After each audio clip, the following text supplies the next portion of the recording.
ESPN slaps Suns with worst distinction possible. According to ESPN's NBA Future Power Rankings, a projection of how teams will fare cumulatively over the next 3 years, the Phoenix Suns are ranked dead last. Yes, you read that correctly, 30th out of 30. These rankings take into account 5 categories: players, money, draft capital, market, and management, to build a comprehensive 3-year outlook from 2025 through 2028. Somehow, the Suns find themselves in the league's basement. That's right, last place, below the Brooklyn Nets, who will likely be starting rookie Egor Demon at point guard this year. Below the Sacramento Kings, who just traded away their franchise cornerstone after making the playoffs only once in the last 20 years. Below the Chicago Bulls, who are trying to build around Josh Giddey. Even below the Utah Jazz, who are preparing to roll out Isaiah Collier and Bryson Saborf in their backcourt. Huh? Really? That's a tough pill to swallow. A bleak outlook?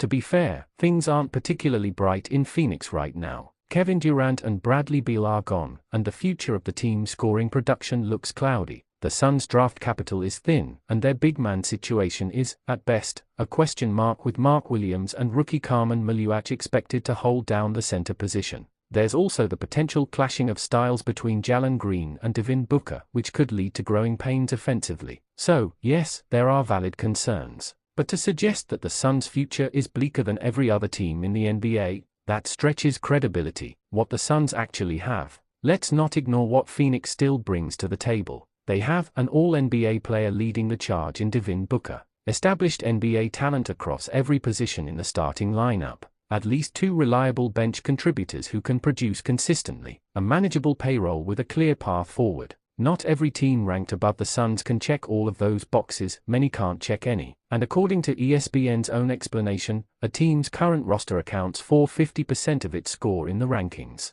If that's truly the most important factor, then how do the Suns fall to the bottom of the pile? We determined that the most important category is a team's current roster and the future potential of those players. That category accounts for 50% of each NBA team's overall future power rating, the 0 to 100 score each team receives to determine its overall ranking. That was ESPN's official justification. And yet, if roster strength is the single most important piece of the puzzle, how can Phoenix, who still has an all-NBA centerpiece, veteran depth, and a serviceable supporting cast, be judged worse off than rebuilding teams with no proven stars? This is where the logic collapses. Sure, Phoenix might not have the brightest 3-year championship window, but their baseline is still higher than several franchises stuck in perpetual rebuild mode. Here's the truth, the Suns are not winning the Western Conference anytime soon. Their ceiling, barring a massive roster shakeup, is more likely a mid-tier playoff seed. But to say they'll be the worst team in the league across the next 3 years? That's not just wrong, it's insulting to anyone paying attention.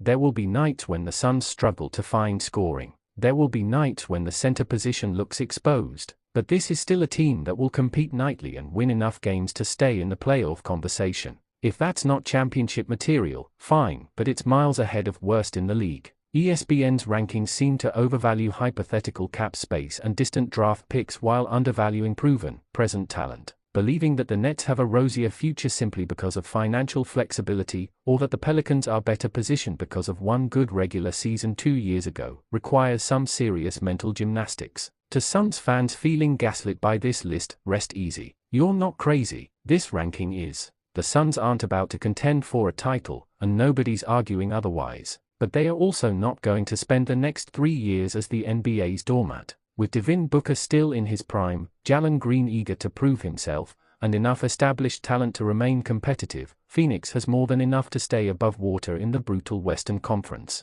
The Suns won't win the West, but they also won't be the worst. Not this year, not next year, not the year after that. So congratulations, ESPN, you've succeeded in the hardest task of all, making basketball fans mad in September.